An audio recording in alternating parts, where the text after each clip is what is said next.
Presidenti serb Aleksandar Vučić mori pjesë të hënën në hapjen e një spitali të ri në Trebinj. Nga aty Vučić ka thënë se shtetet e rajonit po punojnë për të rrëzuar atë, ndër të tjera, ai akuzoi edhe Prishtina zyrtare. Njerëzit në Serbi e duan e Republikën Srpska dhe nuk turpërohen ta thonë këtë. Është më mirë të jetosh si skifter për një ditë se sa të fshihesh si mi për pjesën tjetër të jetës. Fushata më e ndyrë po zhvillohet kundër Serbisë kudo në rajon, jo vetëm në Prishtinë dhe Zagreb, por edhe në Sarajevo dhe Podgoricë. Serbia do të bëjë gjithçka për të ruajtur paqen dhe ne mund ta bëjmë këtë vetëm nëse jemi një pengesë mjaftueshëm e fortë. Kroacia po punon së bashku me Kosovën dhe Shqipërinë për të na shkatëruar dhe po përbëjnë një kërcënim ushtarak. Ne do të vazhdojmë të forcojmë kapacitetet tona ushtarake, do ta dyfishojmë forcën tonë ushtarake, e cila tani është e dyta me rritje më të shpejtë në botë në 2 vitet e ardhshme, sepse e dim shumë mirë se çfarë është liria. Liria është gjëja më e rëndësishme për një serb. Do ta ruajmë atë pa rrezikuar askënd. Vitin e kaluar, bë gjithçka për të morëzuar mendimin e një faktori të jashtëm dështuat. Unë nuk jam Slobodan Milošević, nuk jam as naiv dhe as budalla që t'ju besoj. Ne po ruajmë paqen, por do të jemi të gatshëm t'i japim një përgjigje adekuate çdo agresori, aq të fortë sa nuk do të ndodhë më kurrë.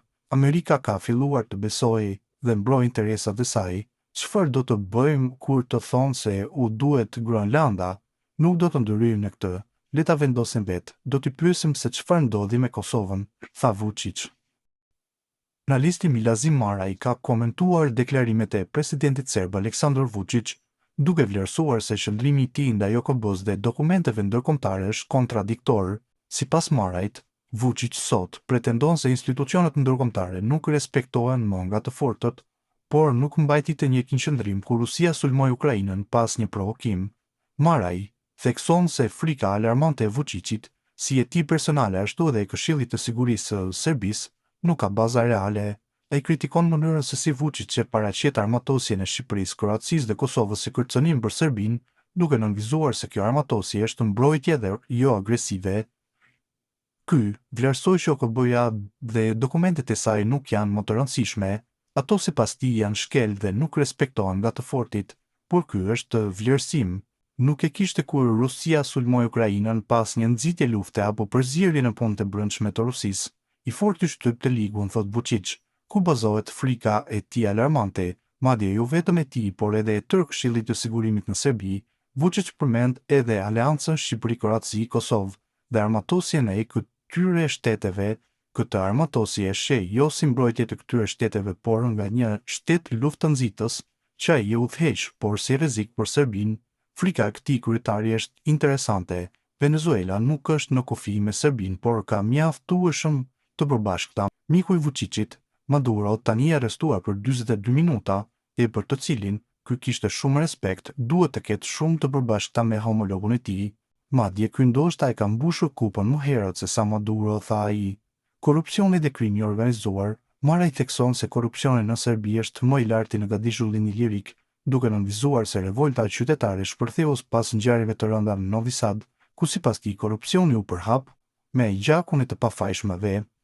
Protestat u përhapën nga ku vendi në mbar Serbinë dhe zgjatën për më shumë se një vit. Ai akuzoi Vučićin për lidhje të ngushta me figura të krimit të organizuar si Radojčić, Belivuk dhe Dodik, duke thënë se mbrojtja e tyre lidhet drejt për drejt me mbjetesën e pushtetit të tij. Maraj përmend gjithashtu tregtinë e drogës dhe armët, përfshirë sipas tij furnizimin e vazhdueshëm të Rusisë, si dhe ndërhyrje destabilizuese të Serbisë në Kosovë dhe në shtetet fqinje në përputhje me interesat e Moskës. Korrupsioni në Serbi është më i larti se në çdo shtet tjetër të gadishullit ilirik. Revolta e qytetarëve serb shpërtheu ku ky korrupsion i la me gjakun e të pafajshmëve në Novi Sad. Këto protesta shpërthyen në kuvend dhe pastaj në tërë Serbinë dhe nuk pushoi një vit.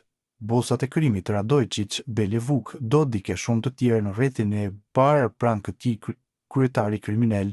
Ky kryetar i merr në mbrojtje nga se i ka njerëz të rrethit të parë pranë vetes dhe lënia e tyre në burg rrezikon pozitën e tij. Tregtia e drogës dhe armëve nga Serbia është një tjetër krim. Ky në Ukrainë dërgon pak municion derisa në Rusi armat të tërë ushtarësh dhe armë e municione pa ndërprerje. Bia është dobët për të mashtruar CIA dhe FBI-n. Çrregullimi planifikon dhe investon në shtete fqinje si Kosovë, Bosnjë, Malezi, Kroaci dhe Maqedoni, varësisht ku e kërkon Rusia. Kosovë vazhdimisht dërgon armë, plagos dhe arreston të padëgjueshmit dhe ata që duan liri dhe paqe, por kjo nuk përfundon me kaq. Serbia ka qendra të posaçme si në Smederev, ku trajtohen sabotuesit serb dhe nga shtetet e tjera për luftë kundër perëndimit dhe në favor të Rusisë, Kinës, Iranit dhe shteteve të tjera diktatoriale. Ndikimet e tyre u pan dhe nuk ndalen në Bosnjë, Slovaki, Kosovë, Maqedoni, Maltëzi, ndoshta edhe në Gjermani dhe shtetet e tjera të perëndimit.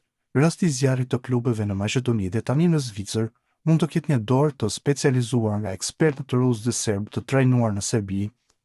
Sulmi në Kosovë në fshatin Banjsk në veri të Mitrovicës tregon edhe implikimin e thellë të kishës serbe në këto krime. Pelegrinet e sjellë në këtë kishë ishin përgatitur të jenë viktima kur banë për mirën e Serbisë, sikur rasti Panda.